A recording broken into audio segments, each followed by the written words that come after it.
Pessoal, sejam bem-vindos ao Refloresta Cast, esse podcast com dicas e insights para empreendedores que querem trabalhar com reflorestamento.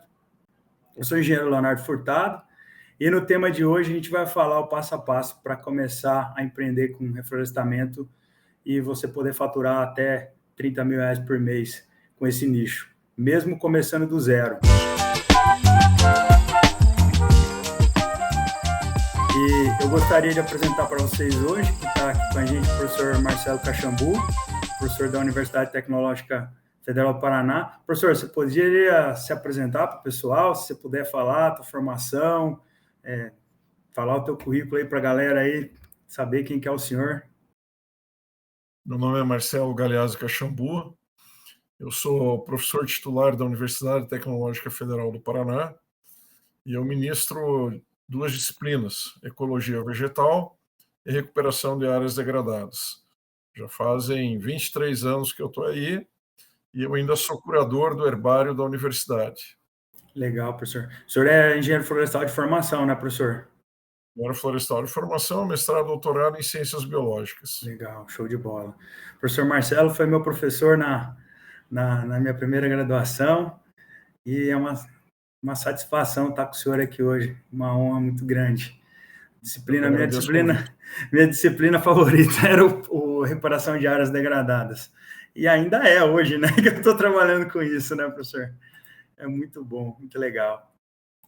Andou mudando bastante de lá para cá, né? O conceito dela mudou, as formas que a gente aborda a recuperação de áreas degradadas hoje vem mudando, novos paradigmas vêm sendo quebrados, né? E isso é muito bacana, é apaixonante. Muito bacana. Professor, antes da gente começar, então, eu vou pedir para o pessoal que ainda não segue o nosso canal para seguir e ativar as notificações para não perder nenhum vídeo aí e estar sempre recebendo conteúdo bacana aí sobre reflorestamento. Professor, as pessoas confundem muito, inclusive eu já fiz essa confusão, a gente conversou sobre isso, a diferença entre o reflorestamento e o florestamento.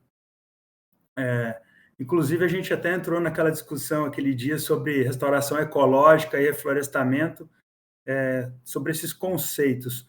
Professor, o senhor poderia falar um pouco sobre isso para a gente, conceito de restauração ecológica e reflorestamento e o florestamento, para o pessoal que está assistindo entender? Normalmente a gente ouve as pessoas falando por aí reflorestamento se referindo a pinos e eucalipto, né? Via de regra, outras essências exóticas. Mas, na verdade, o termo reflorestamento, né? É colocar novamente, né? Floresta. Então, quando a gente fala em reflorestamento, a gente está falando de florestas nativas. Enquanto que para as florestas, sejam elas para finalidade comercial, quaisquer que sejam, né? O termo adequado é povoamento. Então, nós temos um povoamento de pinos, um povoamento de eucalipto. Um povoamento é uma monocultura, na verdade, destinada à finalidade comercial. O reflorestamento ele visa muito mais uma interação entre diferentes hábitos de plantas, árvores, arbustos, enfim. E aí a gente entra muito próximo do que a gente vinha conversando sobre recuperação, restauração florestal, né? No sentido de recuperar um ambiente onde ele tenha sido degradado pela ação antrópica, né? De forma a devolver uma estabilidade a esse ambiente, para que ele possa ter resiliência e que ele possa atingir um grau de maturidade para que ele fique estável ao longo do tempo. E, com isso, cumpra a sua função ecológica, seja a conservação de fauna, de flora, recursos hídricos, solo, enfim, tudo aquilo que está envolvido com a questão ambiental aqui. O que eu vejo, professor, é que as pessoas mais confundem, realmente, quando você fala a palavra reflorestamento, as pessoas perguntam, já me perguntaram bastante isso. você vai plantar eucalipto, você vai plantar pinos, e realmente, como o senhor falou, né, as pessoas confundem muito isso, que reflorestamento seria de pinos, eucalipto, ou algum outro tipo de lavoura aí, de floresta, né, uma mogno africano ou alguma outra coisa. O pessoal faz muita confusão com isso, e, inclusive, essa semana a pessoa me perguntou isso. Escuta, você vai estar plantando eucalipto, que você fica falando toda hora de reflorestamento e tal? Eu falei, não, cara, não é isso, não. Tem muita essa confusão com isso, né? Na verdade, assim, Léo, se a gente pegar, e por isso até a conversa inicial, né, quando você falou que teve aula comigo, a ciência de recuperação de áreas degradadas ou de restauração florestal, conforme a escola, né, o termo não importa muito, né, ela vem evoluindo ao longo do tempo. Então, a gente saiu lá da década de 90 com uma ideia muito próxima aos povoamentos florestais, onde se plantava árvore em linha e coluna, né? Então, eu tenho uma linha de plantio, uma coluna de plantio, então os plantios são quadradinhos e aqui eu vou plantando as árvores, né? Então, essa ideia ela foi muito difundida da década de 90 para cá, e as pessoas ainda têm isso na cabeça, né? Então, isso gera uma confusão, gera uma expectativa de que você falar em reflorestamento é espécie exótica. Não, é espécie nativa. Espécie exótica é povoamento.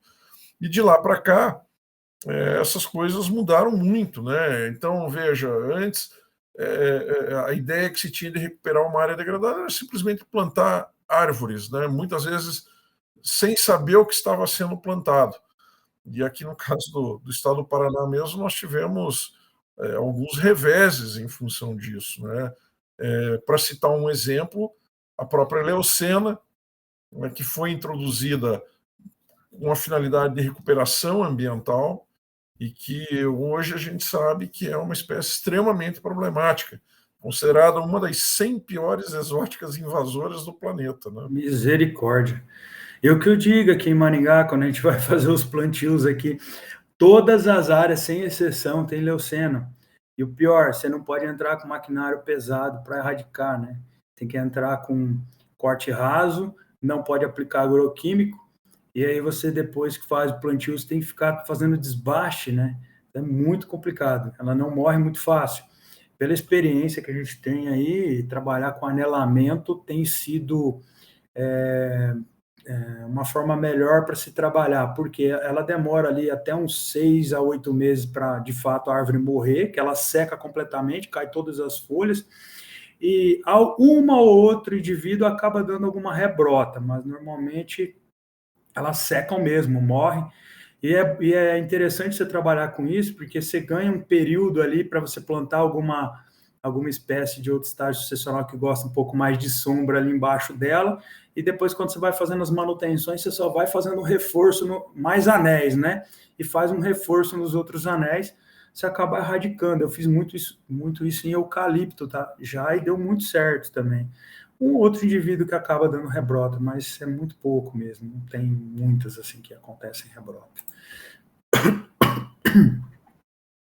Leucena é um negócio complicado. Eu vou falar para o senhor, já viajei uma vez para São Luís do Maranhão, dentro de um parque lá, vi algumas leucenas lá também, tem até no Maranhão, já. Eu não tinha visto nada lá, mas acabei vendo uma lá.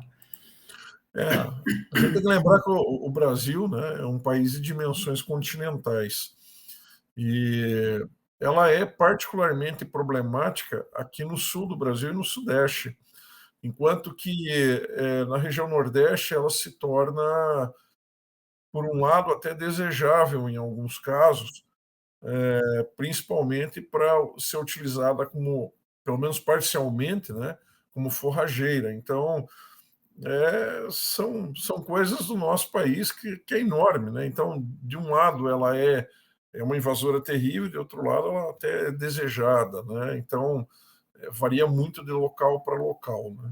Entendi. Professor, então, a gente comentou, né, que a gente vai falar sobre passo a passo aí para o pessoal que quer empreender com restauração ecológica. Esse tema ele é um tema muito interessante, porque tem muitas pessoas que acabam saindo da graduação e não sabem, de fato, com o que vai trabalhar, se vai partir aí para o mercado para trabalhar com licenciamento, com projetos, não só com PRAD, que seria, no caso, parte de recuperação de áreas degradadas, e essa questão de trabalhar com reflorestamento é o tema da nossa live, e é um tema muito interessante para aqueles alunos ou para aquelas pessoas que já estão no mercado e querem saber um pouquinho mais sobre isso, para poder, quem sabe, até empreender. De repente, aquela pessoa que já tem formação acadêmica na área e quer, de repente, começar a executar os PRADs, porque tem muita empresa por aí que eles acabam, faz o PRAD, mas na hora de executar o plantio e cuidar da área, né, com os tratos culturais adequados, etc. e tal, acaba terceirizando esse serviço para outra empresa e tudo mais, né? Então, de repente, essas pessoas que possam se interessar por isso. E aqueles que estão se formando agora, ou que já estão formados e que talvez tivessem interesse em trabalhar com isso. Então, esse tema do passo a passo, ele é importante porque as pessoas elas têm que saber que não é tão simples assim trabalhar com essa parte de reflorestamento, porque exige um planejamento, exige um método, né, para se trabalhar com isso. Existem muitos métodos, né? Cada empresa pode ter o seu tipo de método de trabalho para executar esses trabalhos. No nosso caso aqui, nós temos um método que a gente segue e tem dado super certo. Então, por isso da importância de se seguir um método, né? Para quê? Para se ter o resultado. Então, no nosso método que a gente utiliza aqui, com análise de solo, com receituário agronômico, né, de um profissional habilitado, um agrônomo, que a gente tem aqui no viveiro, ele passa esse receituário para a gente e a gente faz toda uma correção de solo, né, adequada, corrige aqueles nutrientes que estão em excesso, ou está faltando algum nutriente, ele é adicionado ali, e depois a gente utiliza lá os produtos biológicos também, que é para poder dar realmente um up ali no plantio, da vida, né, para aquele solo que está extremamente degradado. Então, é extremamente importante se ter um método que funciona. Nós temos uma área que ela faz agora 2 anos em julho agora, que a gente plantou, né, essa área. E nós fizemos com análise de solo, com receituário agronômico, fizemos com tudo aquilo que o agrônomo pediu, né? E eu vou pegar o vídeo aqui para colocar. Sara, fizemos análise de solo, o agrônomo passou o receituário e a gente fez todo um trabalho em cima dessa área.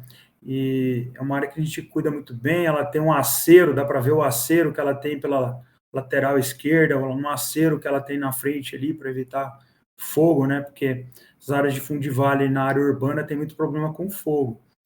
Então é uma área que a gente cuidou, manutenção sempre em dia, no máximo a cada 90 dias a gente faz uma manutenção, e esse é o resultado que a gente tem aí da área, professor.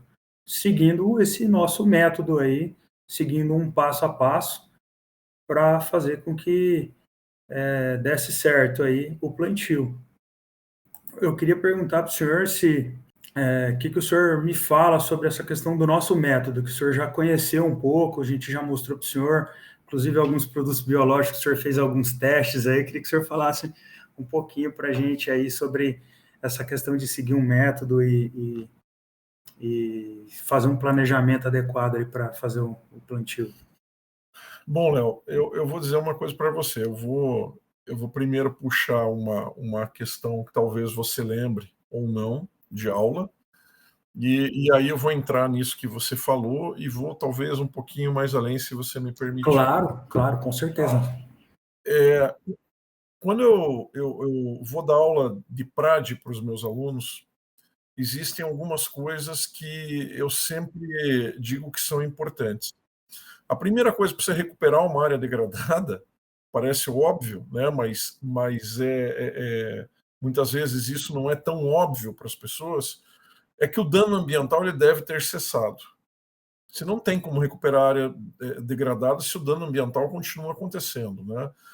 Eu já vi, você também já deve ter visto muito isso, de repente iniciarem um processo de recuperação, por exemplo, numa beira de rio, e o gado está tendo acesso à beira de rio, está lá pastando muda ou está pisoteando muda.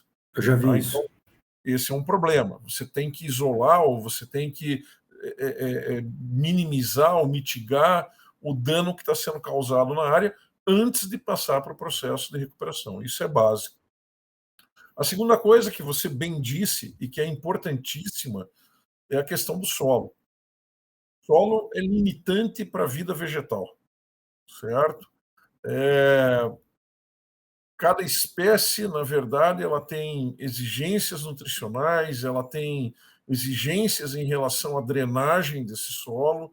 Então, vai ter espécies mais adaptadas a um teor de água no solo mais elevado e outras vão melhor em solos mais bem drenados, né? Por exemplo, não adianta querer plantar uma corticeira do brejo ou um ipê da várzea no ambiente seco.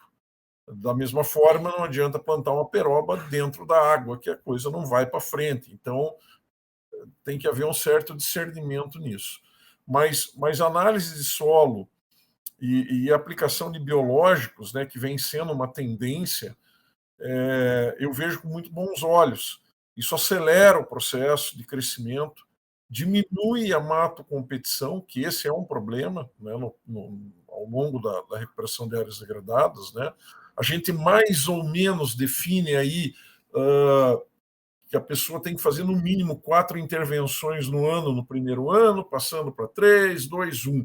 Mas isso é muito variável em função de chuva, em função do desenvolvimento das árvores, né? E você ter algo que acelere esse desenvolvimento é muito importante, né? Então, aí entra a questão da adubação, aí entram os insumos biológicos, as correções de solo.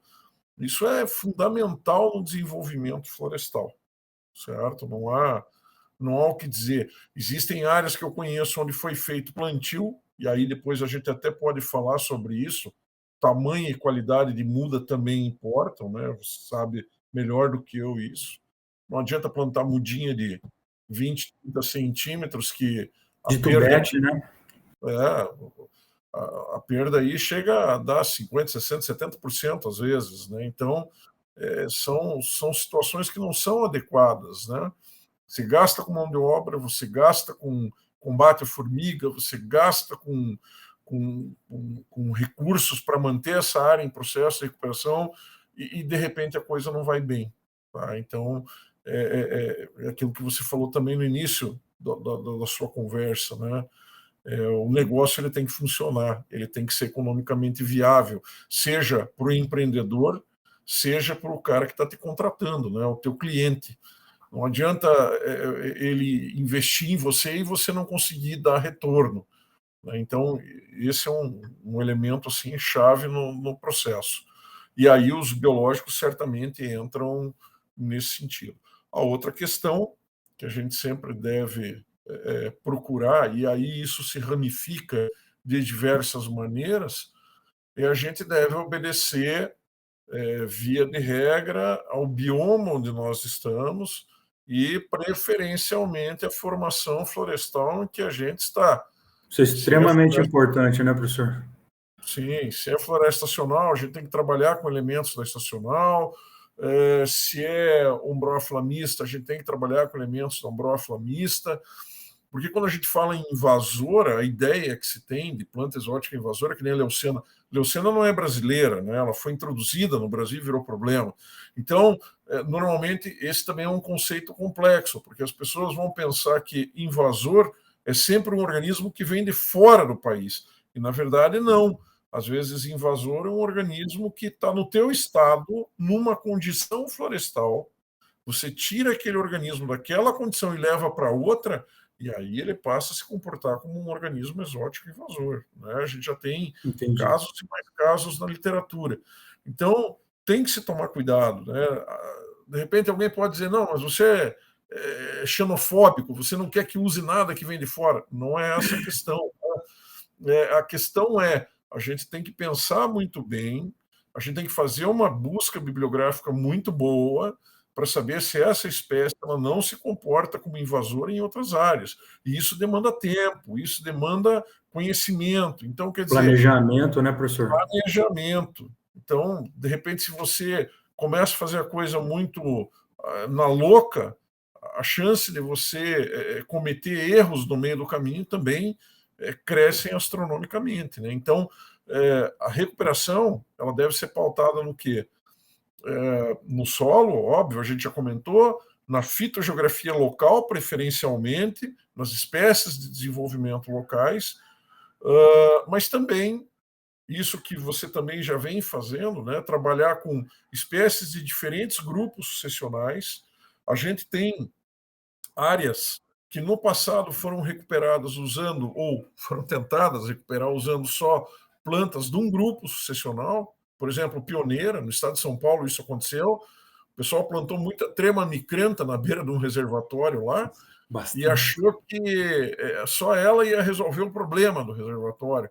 E, na verdade, não, né? Deu lá 15 anos, a trema começou, já tinha começado antes, né? Mas teve uma mortalidade muito grande, porque ela morreu de velha, e por baixo começou a vir braquiária, quer dizer, não houve recuperação. Né? Na verdade, houve um atraso. O cara ficou lá 15 anos achando que ia ter recuperação, não tinha zona florestal próxima para recrutar sementes, então essa área ela não se recuperou.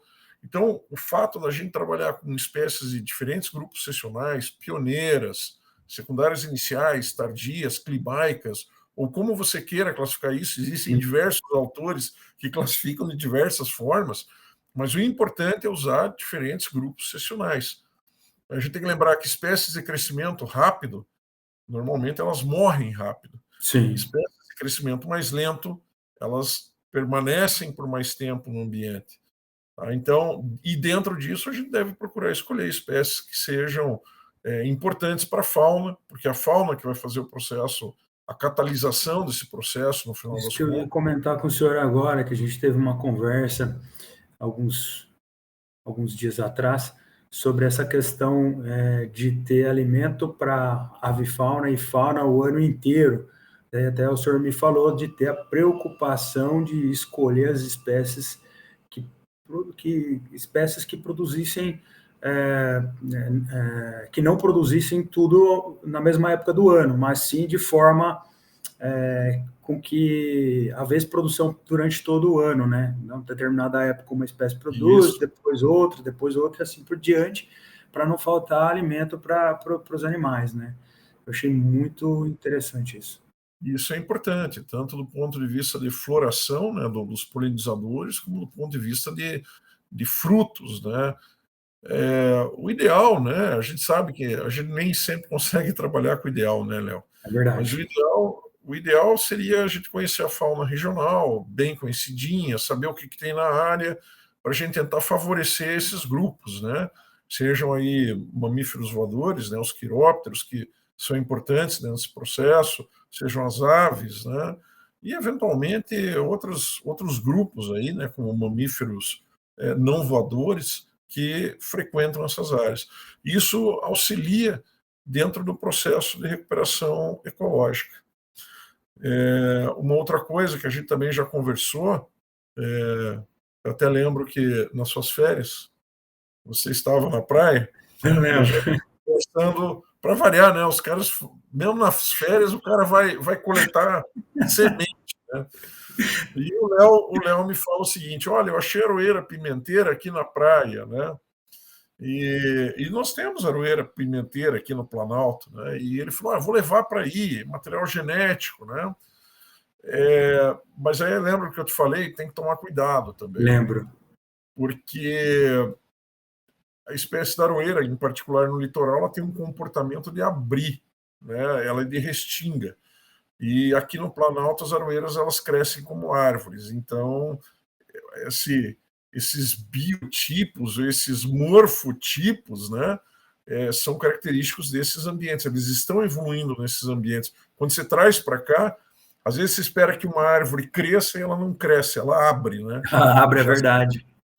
Eu percebi isso com a fruta de sabiá. Eu gosto muito de utilizar a fruta de sabiá, porque ela é nativa aqui da nossa formação, e ela atrai abelha, ela atrai muitos pássaros, e até o lagarto teiu eu já vi comendo dos frutinhos maduros caídos no chão. Eu vi isso, essa cena, e eu falei, se o lagarto teiu come, com certeza outros animais também comem, não só ele, né? Imagino que se tiver algum mamífero herbívoro, né, provavelmente vai comer isso aí, né? Os frutinhos, porque é bem docinho, né? O fruto, né? O teiu, na verdade, Léo, por incrível que pareça, ele é um cara que come muito fruto, viu? Olha, Aqui na universidade, a gente já observou ele comendo e dispersando frutos do gerivá, gerivá. frutos do cutiá e comendo também fruto do café de bugre, da Cordia caliculata. Também estava caindo no chão, eu observei eles comendo frutos de córdia. Então, assim, ele é um cara extremamente plástico no ambiente, né? E acaba dispersando, né? Acaba Sim. sendo uma fonte importante de dispersão, principalmente onde faltam outros animais que façam esse papel ecológico, né? Um outro bicho que a gente subestima, mas também é importante, é o gambá, né? O gambá come de tudo também? Ele... O gambá é onívoro, ele come qualquer coisa, né? Come insetos, come serpentes, Olha só. come inclusive as peçonhentas, né? Ele come. E ele é imune ao veneno? À Imune. peçonha? É É imune? imune. Come Caramba. jararaca, come cascavel, come Olha só. coral, e ele faz a dispersão também de vários frutos. Então, o gambá é um cara extremamente útil e muito mal compreendido pela população, né? Mas é um cara extremamente importante do ponto de vista de controle de pragas. Ele come muito carrapato. Então, é um bicho bem interessante assim na área degradada, por estar fazendo esse papel de controle de outras populações, mas também está dispersando frutos e sementes, né? Que legal, bacana, professor. Professor, essa questão do planejamento que a gente está falando é extremamente importante, né? Seguir esse passo a passo, fazer um planejamento adequado para poder conseguir obter os resultados, que é aquilo que a gente está falando, né? O cliente, ele já existe aquela situação que o cara foi notificado pelo órgão ambiental e ele está fazendo aquilo na força do ódio. Eu costumo brincar, porque é um dinheiro que ele vai gastar e ele não vai poder recuperar, vamos dizer assim, aquele dinheiro igual você planta uma floresta de mogno, de eucalipto, você investe, mas depois você vai ter a madeira para você vender, comercializar, você vai ganhar dinheiro com isso. E aquele dinheiro que ele está investindo ali, ele está investindo para o planeta, né? Ele não está investindo para ele ter nenhum tipo de retorno. Então ele acaba fazendo na força do ódio. E aí, como ele já faz na força do ódio, a gente tem que entregar o resultado, porque senão fica aquela situação bem complicada. Por isso que essa questão do planejamento ela é muito importante. Inclusive, eu vi eu fui até Cafeara, acho que já deve ter uns 30, uns 40, 50 dias que eu estive lá para atender um cliente e ele quis fazer com os próprios braços, né? Ele é leigo, ele não entende nada, utilizou mudas de tubete, mudas muito pequenas. Então, assim, eu estou querendo dizer que ele fez sem planejamento, ele fez tudo da forma errada. E aí ele entrou naquele looping lá de perda, né? Perda que não acaba mais. Então ele falou para mim que ele perdeu de 50% a 60% de perdas de mudas que ele plantou, e ele fazia reposição e ele continuava perdendo, ele fazia reposição, continuava perdendo, e ficava variando ali de 50% a 60%, porque ele fez tudo sem planejamento, ele é leigo, ele não entende muito, ele fez da forma que ele achou que era adequada, que na verdade não era. Então ele teve bastante assim prejuízo com relação a isso, porque gasta com hora homem, né, com pessoas que estão trabalhando lá, se gasta insumo, querendo ou não. Ele me disse que ele utilizou um adubo lá que passaram para ele uma receita e ele utilizou, ele gastou dinheiro com isso. E sem contar o próprio tempo dele, né? E o estresse que ele passou com isso, né? Com essa quantidade de perdas que ele teve. Disse que teve muito problema com formiga e ele não sabia fazer o controle adequado disso. Então ele colheu esses frutos ruins aí de fazer sem planejamento, de fazer da forma errada, né? Então eu costumo brincar que é fazer mais do mesmo, o que tem muita gente fazendo por aí. Aqui eu até cito o exemplo que uma vez eu fui num plantio, compraram as mudas lá do meu viveiro, e eu fui entregar essas mudas no local, e chegou lá, tinha um pessoal fazendo um plantio, tinha um profissional aí da área ambiental que inclusive pode assinar esse tipo de trabalho, né? Então, aí, para quem não entende o que eu estou falando, né? Porque nós estamos conversando, para a gente é fácil, de repente quem está vendo a gente também, às vezes não está entendendo o que eu estou querendo dizer. É um profissional habilitado que tem perante o conselho de classe atribuição para assinar uma ART, uma anotação de responsabilidade técnica, para a execução desse trabalho. Então, chegando lá, eu vi muita coisa errada, mas é aquele negócio, o plantio não é meu, não me pediram a minha opinião, eu não posso chegar lá falando. A língua chega a coçar para falar, mas estavam jogando adubo NPK em uma quantidade muito grande que eu vi assim no berço da planta, e a quantidade de gel era assim, uma canequinha, estava olhando se tinha alguma caneca aqui para pegar, para mostrar, mas era uma canequinha assim, de uns 300 ml de hidrogel.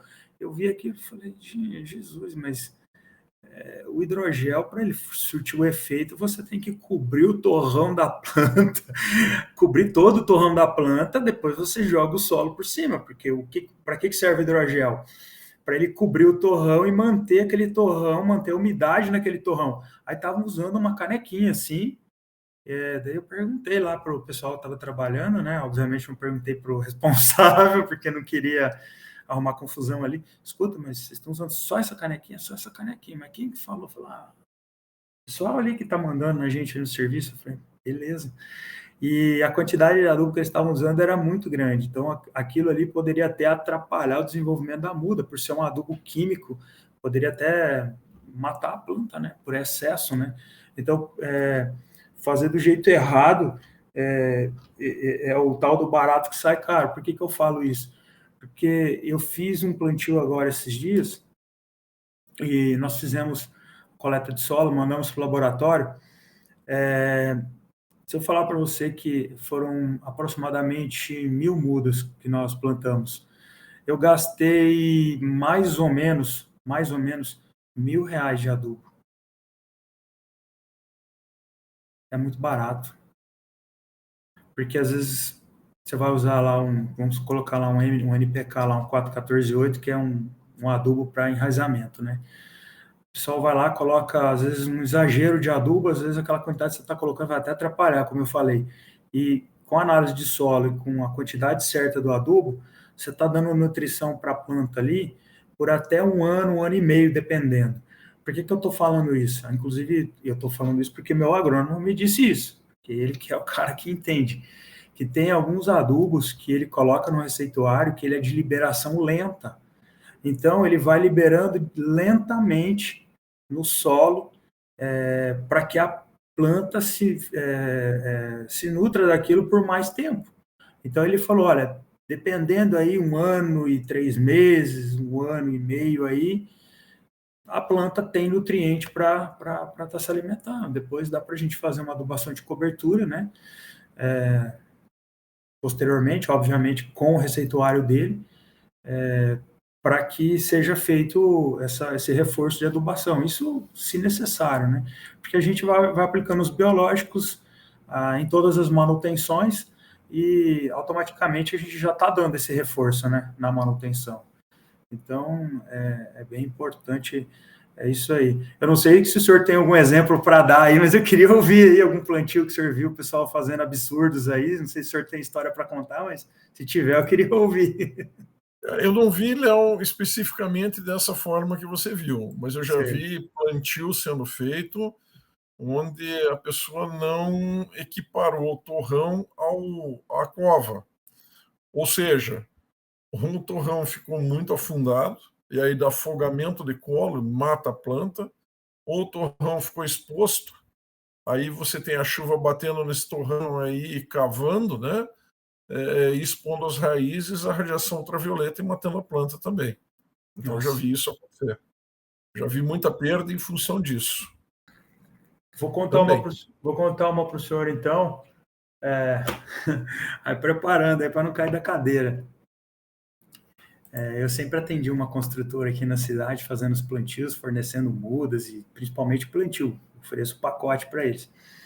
Aí uma empresa aí, não sei se eles estavam querendo me tirar da jogada, né? Eu não tinha fechado os tratos culturais, a manutenção, tinha fechado só o plantio.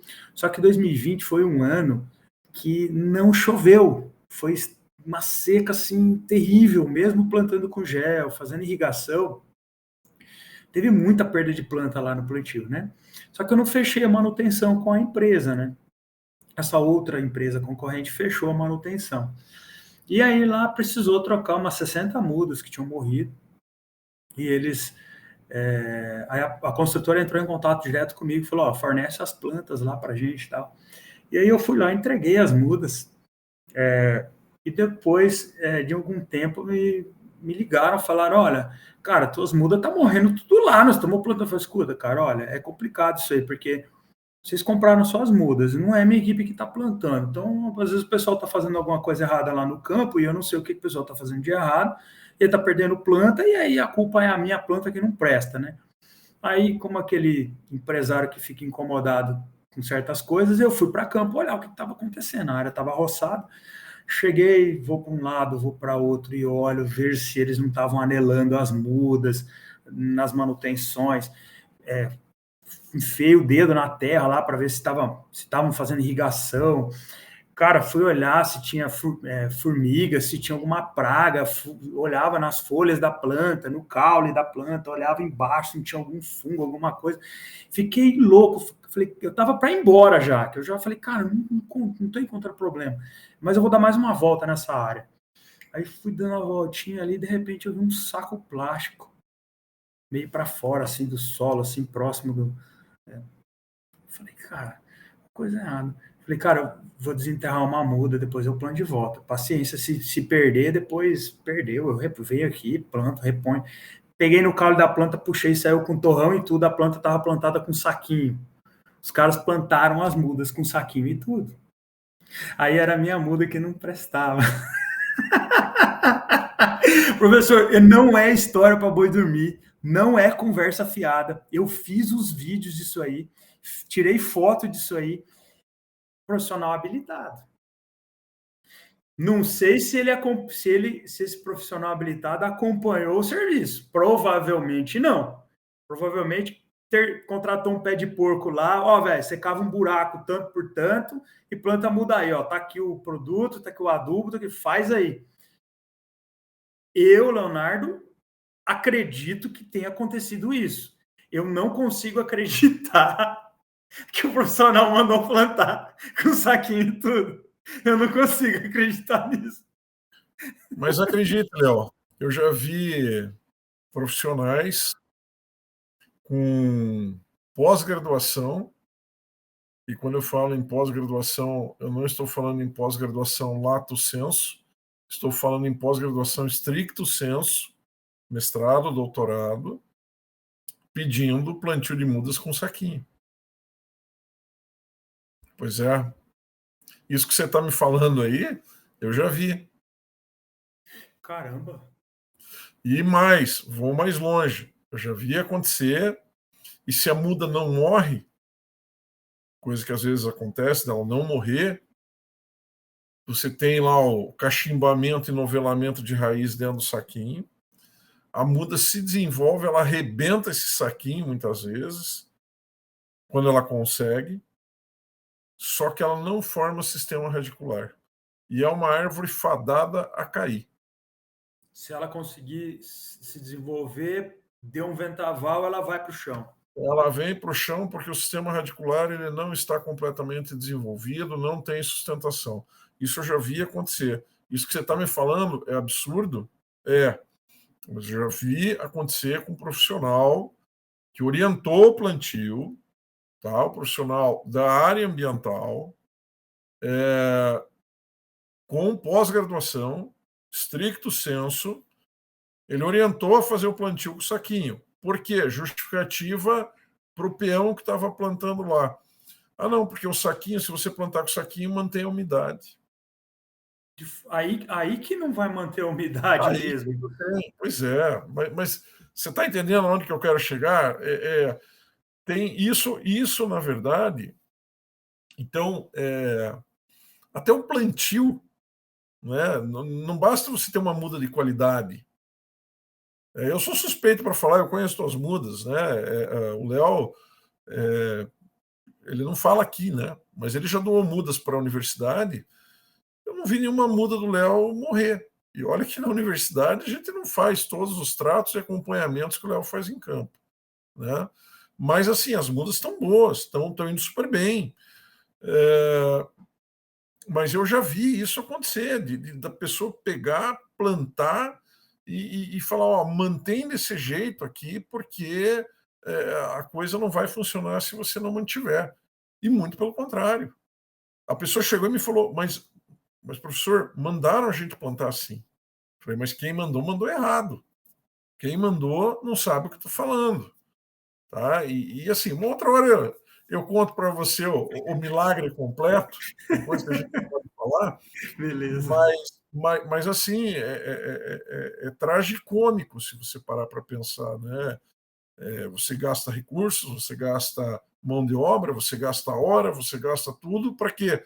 Para o negócio lá na frente, uma árvore que deveria ultrapassar seus 80, 90, 100, 120 anos, a árvore com 20 anos está caindo, porque ela não tem sistema radicular, não tem como sustentar.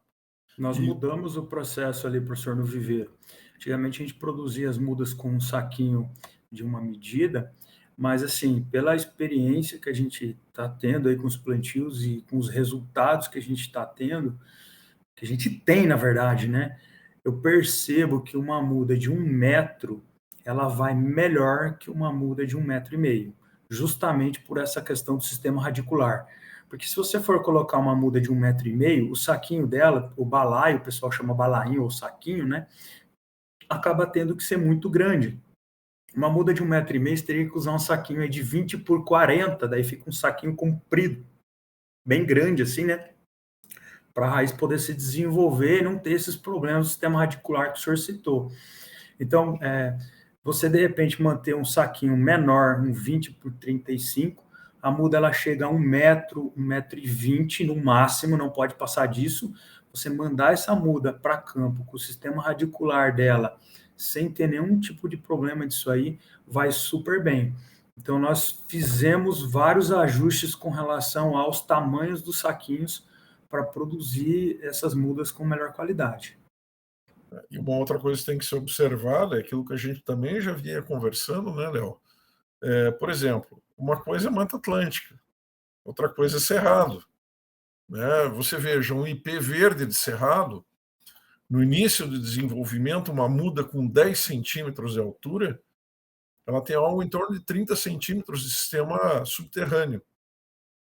Então, ele investe primeiro, é uma estratégia do Cerrado, né? Investir primeiro na parte subterrânea para aguentar eventualmente um fogo, aguentar eventualmente uma seca, para depois investir na parte aérea. Então, é diferente da relação que existe na Mata Atlântica, né? No início do desenvolvimento da mudinha, quando ela é bem pequena, ela está ali meio que páreo a páreo, né? Em termos de crescimento radicular e aéreo. Mas depois, a parte radicular ela vai ficando, não que ela vai ficando menor, né? Mas ela vai se desenvolvendo num outro ritmo e a parte aérea ela acelera muito mais, né? Então, a árvore ela se desenvolve mais na parte aérea do que no sistema radicular, na Mata Atlântica. No Cerrado é um pouco diferente. Eu tive aqui uma experiência em Campo Mourão, com mudas de barbatimão, do Stryphnodendron adstringens. Uma vez um cidadão discutiu comigo. Ele falou, a muda de cerrado não dá para produzir do ponto de vista comercial. Eu falei, opa, como não, rapaz? Não vai para frente. Eu falei, então, vamos fazer um teste. Né? Eu vou plantar para o senhor ver. Usou lá o viveiro que ele tinha à mão, plantou o barbatimão, e eu tinha um espião, né, que é um ex-aluno também, que ficava lá com ele. Ele falou: professor, ele plantou lá as mudas, mas falou que não vai para frente, que ele plantou plantou lá um lote só para bater de frente. Eu falei: não, então vamos fazer o seguinte, já que você é meu espião, vamos esperar a mudinha. Eu perguntei o tamanho da embalagem. Ele, na época, acho que me falou, acho que ela tinha 10 por 30, uma coisa assim. E eu falei para ele o seguinte: então é 10 por 30, a hora que essa mudinha tiver com 10 centímetros, eu quero 3, 4 mudas dela para mim, para eu testar aqui na universidade. E aí o rapaz chegou um dia para mim e falou: professor, já está com 10 centímetros. Eu falei: então me traga umas 3, 4 mudas para cá. E aí ele chegou para mim e falou: ele não deixou eu tirar as mudas de lá, porque ele falou que está muito pequeno e vai morrer. Eu falei: mas resultado negativo, quando a gente faz ciência, também é resultado. Me pega as mudas do mesmo jeito lá, que eu quero plantar desse jeito.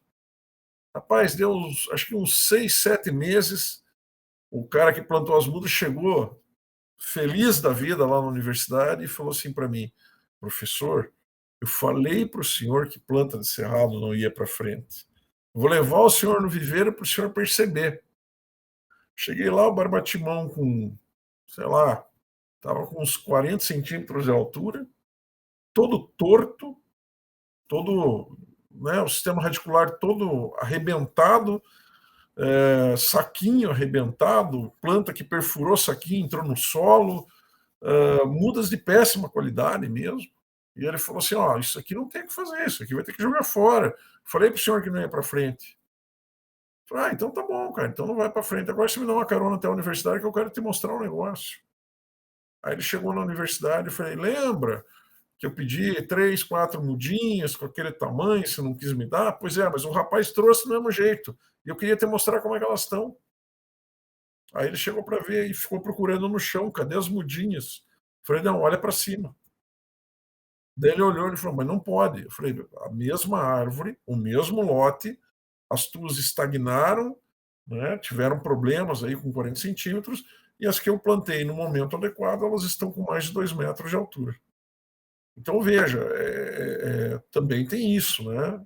Para cerrado, a coisa é um pouco diferente. Não é o teu caso, a tua demanda maior nesse momento é Mata Atlântica, né? Você trabalha mais com Mata Atlântica. Isso. O cerrado ele tem particularidades, né? Então, é interessante isso. Mas a história do saquinho ilustra bem essa situação. Sim, é muito importante essa questão de produzir com o saquinho certo.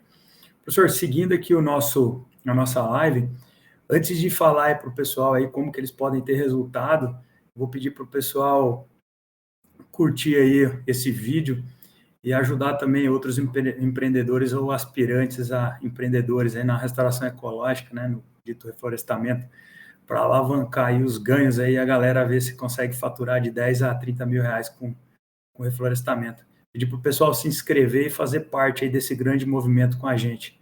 Então, vamos lá.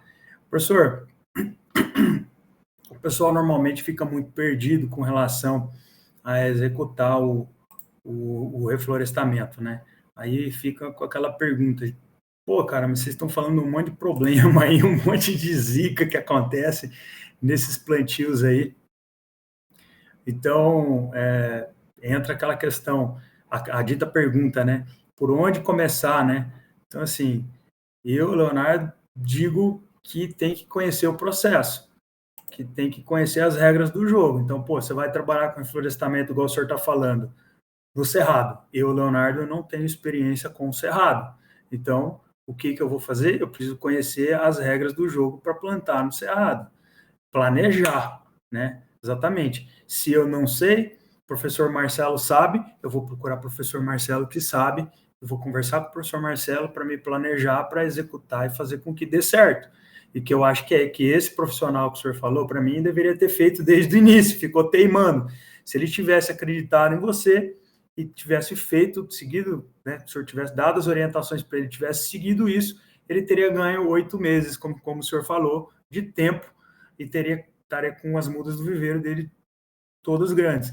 Então, quando eu falo seguir as regras do jogo, por exemplo, se você entra num campo para jogar futebol, o mínimo que você tem que saber são as regras do jogo do futebol. Então, eu vou jogar futebol. Então, o que eu posso fazer, o que eu não posso, o que é um cartão vermelho, o que é um cartão amarelo. Então, assim, para usar um exemplo meio bobo, mas é a mesma coisa para essa questão do reflorestamento. Você vai trabalhar com reflorestamento na Mata Atlântica, você tem que conhecer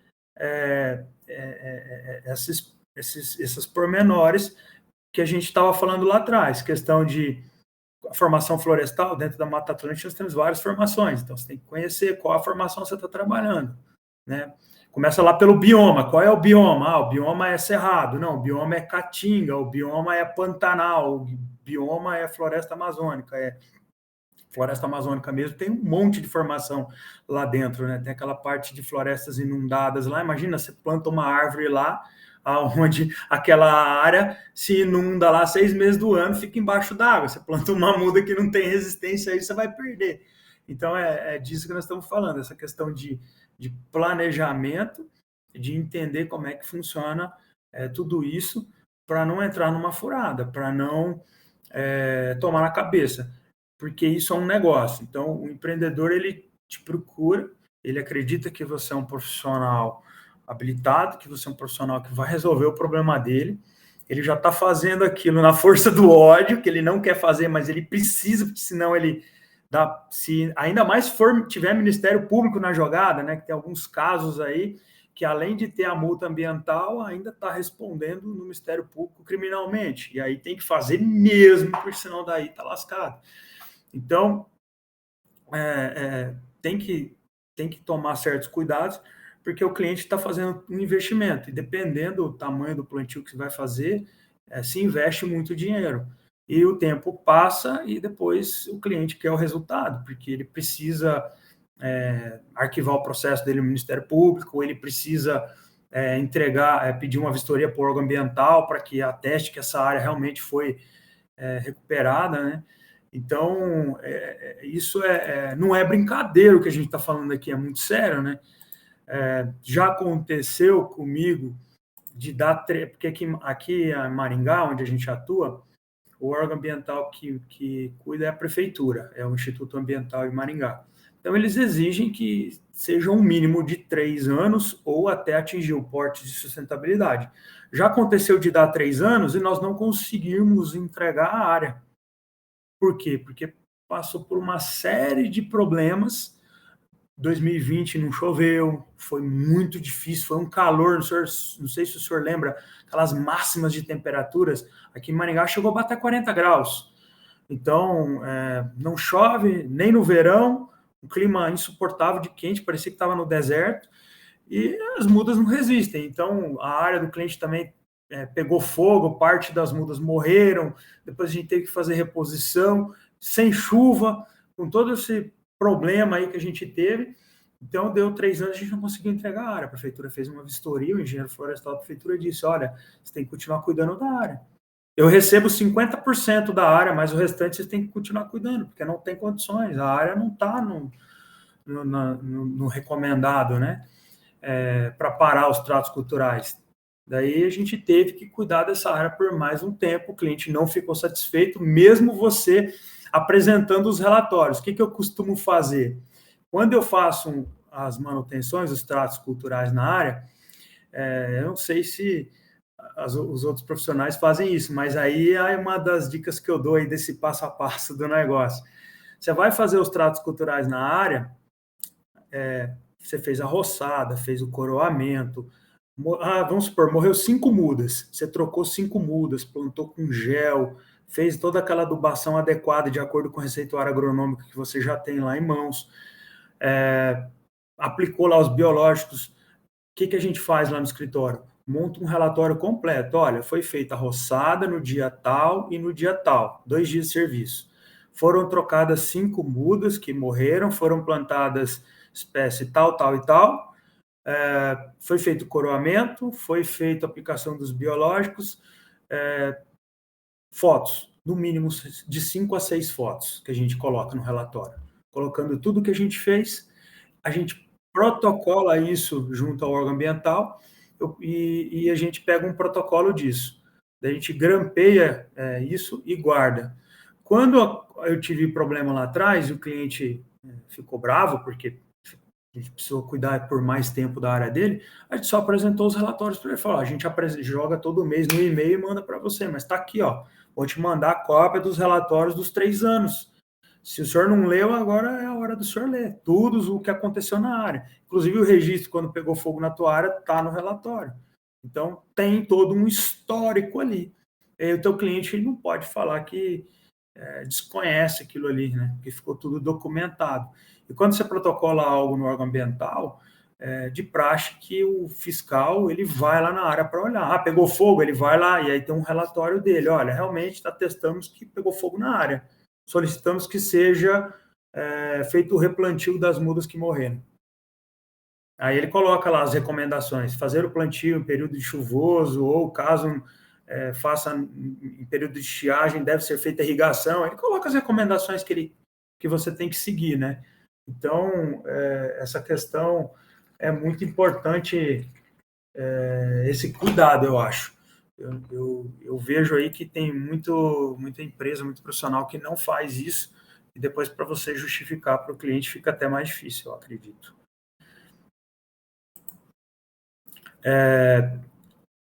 Com relação a essa questão do processo que a gente estava falando, professor, de conhecer o processo, de planejar isso para você poder ir, daí de fato, fazer o plantio das mudas, essa é uma etapa.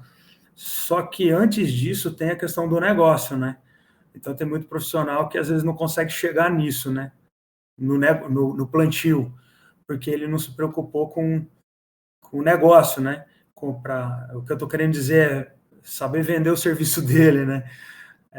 Às vezes não tem um site, não tem uma forma de divulgação adequada, e eu escuto muita gente reclamar disso. Fala, cara, dificuldade, tá ruim, não vende. Aí pergunto, escuta, cara, esses dias um cara falou, cara, eu tô desesperado, eu não sei o que eu faço. Uma pessoa que segue a gente no canal, de outro estado, e ele mandou uma mensagem box no Instagram e me disse, cara, estou desesperado, não sei mais o que eu fazer, o que eu faço, que as coisas da minha empresa estão complicadas, eu não estou vendendo tal. Daí eu mandei um áudio para ele, falei, cara, como que você está fazendo para alcançar o teu cliente? Como que você está fazendo para passar mensagem para ele te encontrar, para comprar o teu serviço? Ele é engenheiro florestal. Só que ele é formado há pouco tempo, acho que deve ser recém-formado aí, pelas fotos que eu vejo dele no Instagram. Daí ele me disse, cara, tá meio no boca a boca, eu falei, cara, é o seguinte, hoje nós estamos vivendo uma era que tudo é internet. Então, se você não tem aí um site, hoje eu, Leonardo, se eu quero comprar um livro, eu digito na internet, livro tal, do autor tal. Vai me aparecer um monte de opção. Aí você vai ver lá se você quer comprar na Magazine Luiza, Amazon, Americana, de Casas Bahia, vai te aparecer um monte de opção de loja lá para você comprar. Daí você vai pesquisar preço, você vai ver, e etc e tal. E aí foi o que eu falei para ele. Eu falei, cara, se você não fizer um site para você, não pegar um pouquinho do dinheiro que te sobra aí, e se não está sobrando nada, cata mesmo assim, investe num tráfego pago, você está fadado ao fracasso, porque você achar que, né, recém-formados, pessoal, você não é conhecido, não vai vir serviço cair do céu para você. Então, o pessoal vai procurar no Google. Então, você tem que procurar uma empresa aí para fazer um site para você, e você tem que cuidar disso, porque senão você não vai vender. Aí eu conversei com ele, né, nesse sentido. Depois a gente se falou, depois de mais algum tempo, ele falou que tinha contratado uma empresa para fazer um site para ele, que ele já estava providenciando isso. Então, você está indo para o caminho certo. Não sei se o senhor concorda comigo com relação a isso, né? Eu concordo não só com isso, não. Eu acho que a coisa vai mais além, né? Nós falamos aqui, você frisou bem uma coisa, conhecer o negócio, conhecer o que você vai fazer, o que você vai oferecer, investir de uma forma eficiente de propaganda, de divulgação, isso é importante.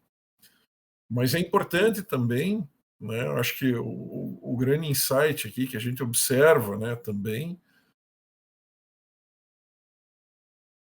esse é um dos grandes gargalos que existem, na verdade, né? Às vezes você tem um profissional bem formado, um profissional teve uma boa formação, tem um bom nível de conhecimento, tem, digamos assim, as ferramentas, talvez não tenha experiência, mas tem as ferramentas para iniciar, mas o grande problema é aquilo que a gente está falando, né? Muitas vezes o cara vai atrás de uma muda.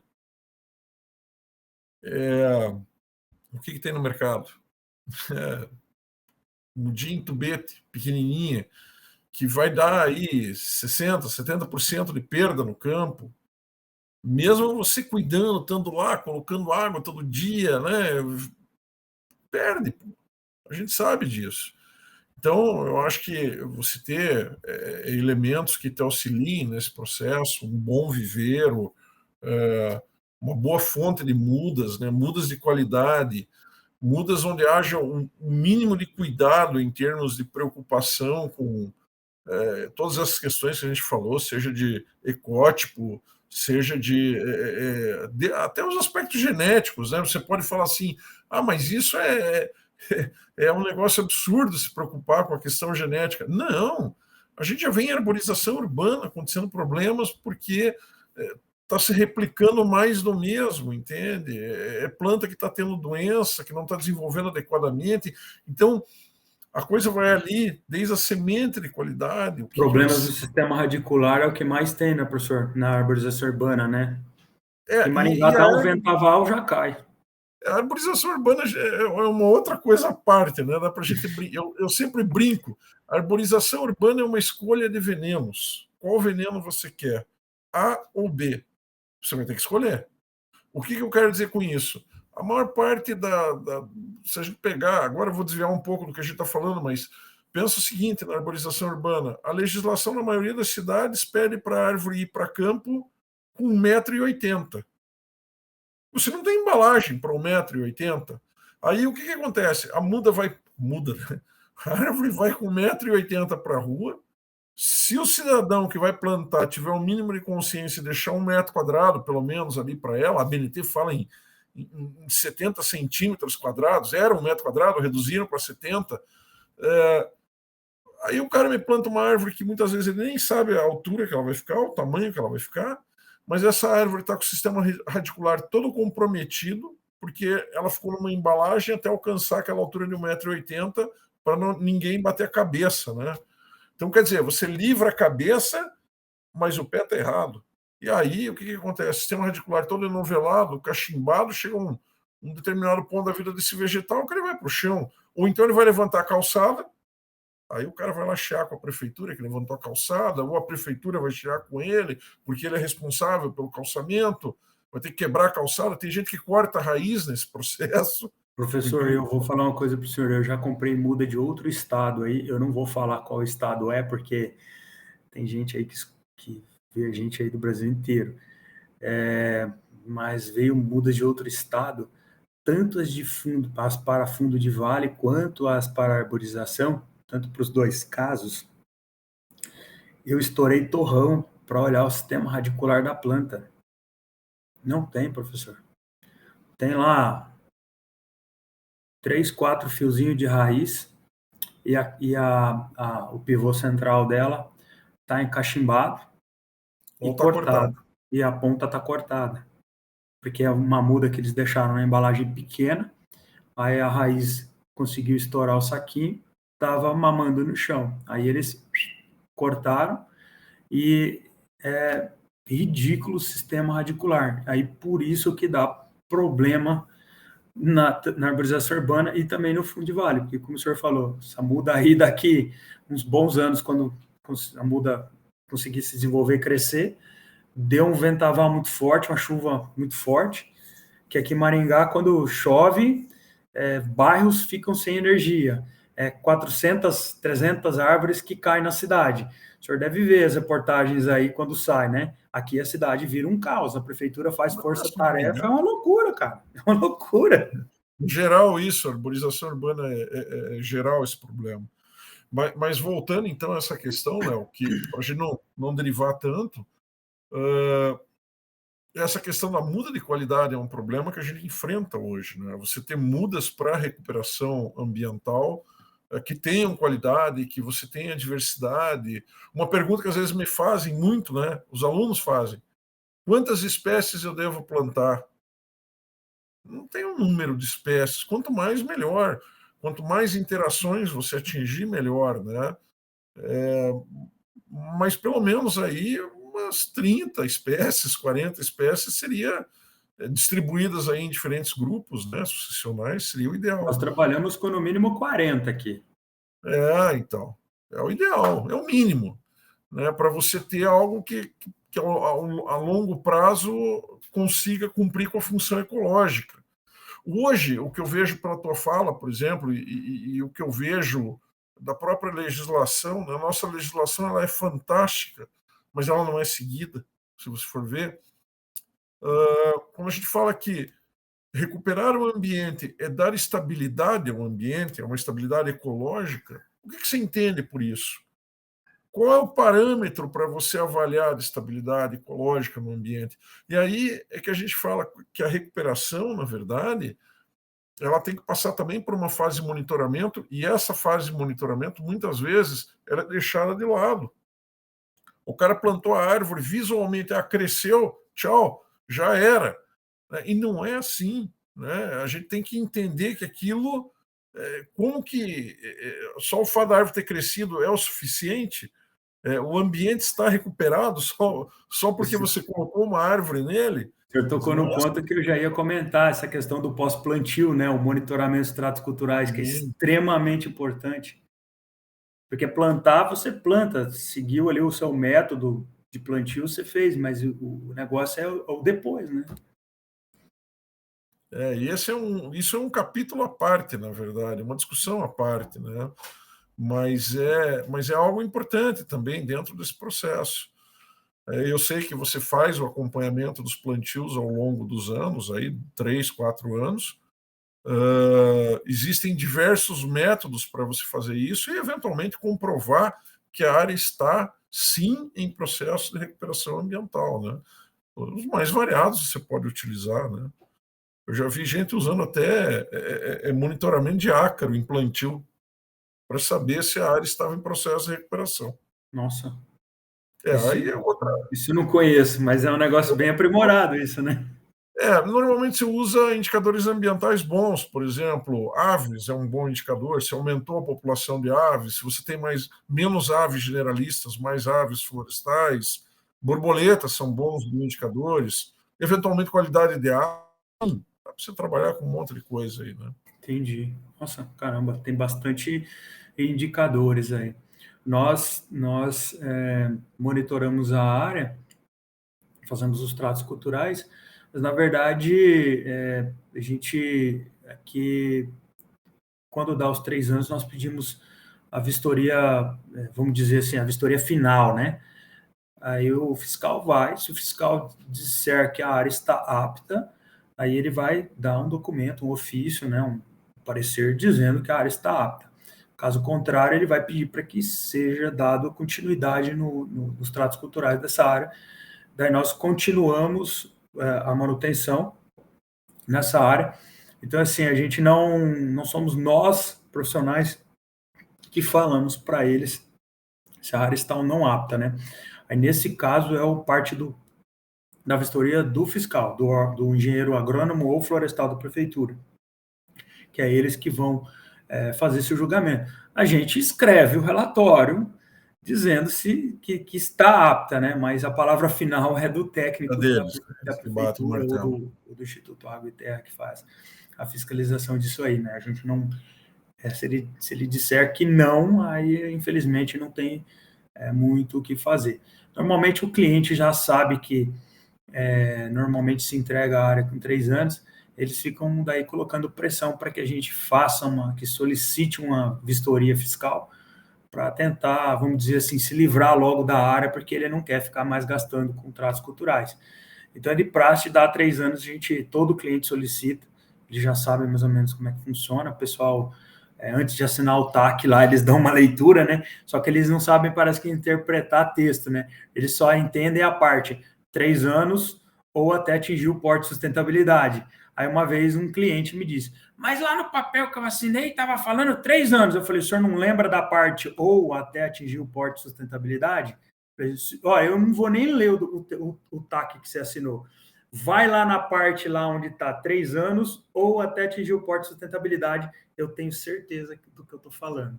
Aí, eu vou dar uma olhada, porque eu assinei lá e é 3 anos e tal.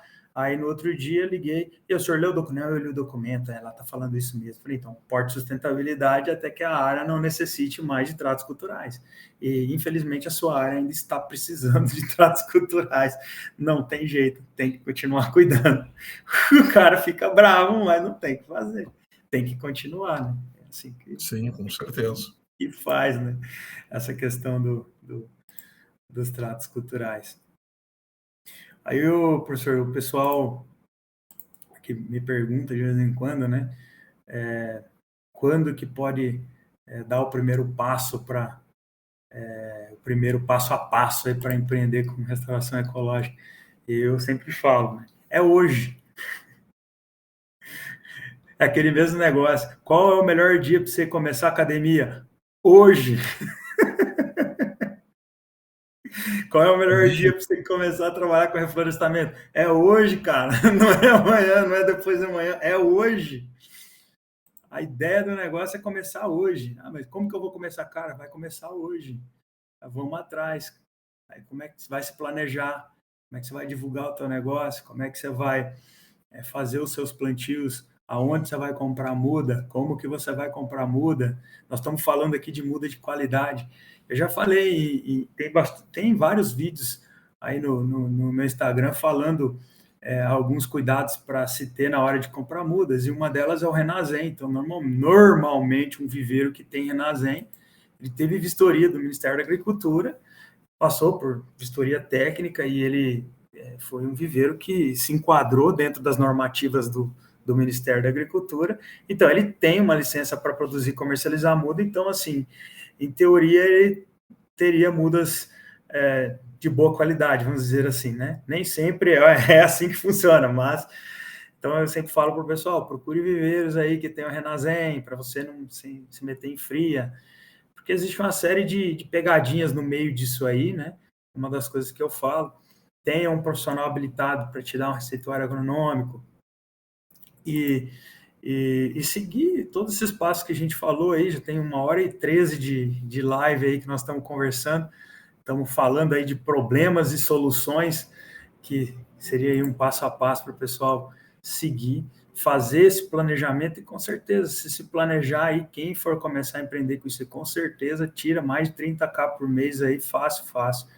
É só se planejar, né, e seguir aí o passo a passo para executar os trabalhos, que eu acredito que tem mercado aí para a rapaziada trabalhar, com certeza. Opa.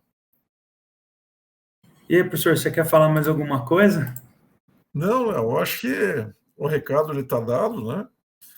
Realmente a gente vê, pelo menos aqui na região, eu moro em Campo Mourão, trabalho aqui, existe uma demanda cada vez maior pela recuperação de ambientes degradados, e existe falta, né, de profissionais que estejam trabalhando com isso, trabalhando de maneira séria, de maneira idônea, de maneira a fazer a coisa caminhar mesmo, né? Porque, voltando ao que você comentou, né, quando existe uma pressão por parte do Ministério Público, normalmente o cidadão assina um TAC, um termo de ajuste de conduta, ele tem lá um prazo para cumprir com o processo de recuperação, né?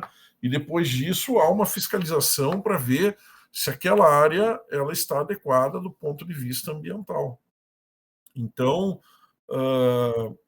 tem aparecido muita gente que foi autuada e que está precisando fazer esse tipo de coisa, né, de recuperação. E quando a gente fala em gente autuada, a galera acha que tipo assim, não, mas o cara foi lá, cortou o mato e agora ele foi autuado.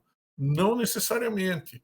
Às vezes o cara adquiriu uma propriedade que já tem um passivo ambiental, ele não cortou o mato, mas ele assumiu o ônus da recuperação, né? A partir do momento que ele comprou, o ônus é dele. Então ele vai ter que recuperar o ambiente degradado de qualquer forma. Então isso vem se tornando assim um ponto de, né, de inflexão, porque na verdade há uma demanda e não há quem esteja à altura para suprir essa demanda. As mudas que normalmente a gente vê, elas são de baixa qualidade, os projetos muitas vezes eles não atendem o mínimo para funcionamento, para recuperação, não existe uma equipe em campo verificando se essas áreas estão em processo de recuperação. Dificilmente fazem análise de solo, que é uma coisa que é importante, dificilmente se usam mudas de boa qualidade. Então, o que a gente vê é que muito processo, analogamente ao que você falou anteriormente, né, fica patinando ali, né? O cara fica investindo, ele está gastando dinheiro, está gastando tempo e não está conseguindo recuperar. E isso, mais tarde, para ele pode voltar de uma maneira mais pesada do ponto de vista legal, né? Eu vi um caso de um vou dizer assim, um possível cliente, porque eu não estou atendendo ele, né? A gente fez um orçamento para um PRAD para esse cliente. Eles têm propriedade na Bahia, têm propriedade em vários lugares aí do Brasil, e eles têm uma propriedade aqui em Itaguajé, que fica 100 quilômetros aqui da onde a gente reside, da onde a gente atua.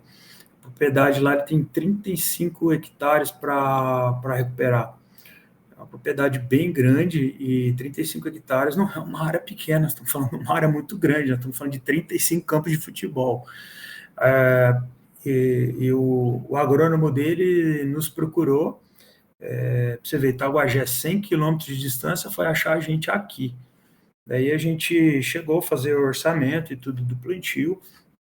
Como é uma área muito grande, nós estamos falando de valores muito grandes, passou de R$1 milhão para recuperar essa área.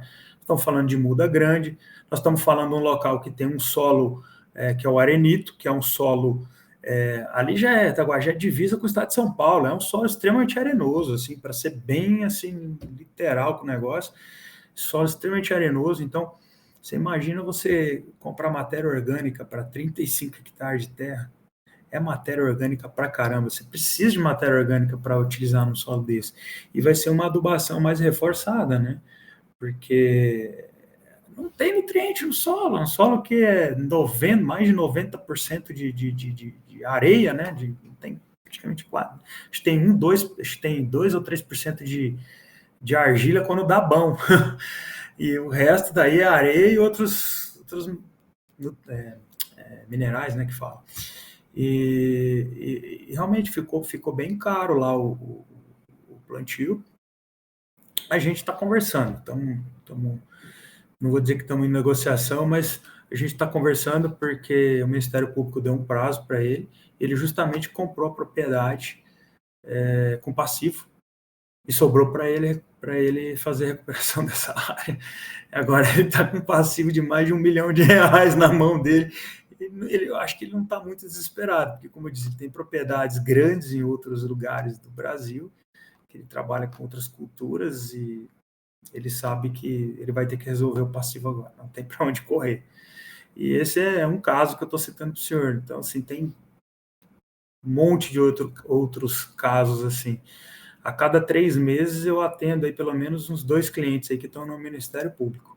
Inclusive fiz manutenção hoje em uma área de um cliente, fizemos os tratos culturais, aí nós fizemos o relatório, protocolamos junto ao órgão ambiental e apresentamos uma cópia do relatório e do protocolo do órgão ambiental para ele mandar por e-mail para o promotor, porque o promotor a cada 90 dias quer o relatório, o protocolo. Então é bem sério o negócio aqui. Até aqui a promotoria aqui de Maringá está pedindo até isso. O acompanhamento.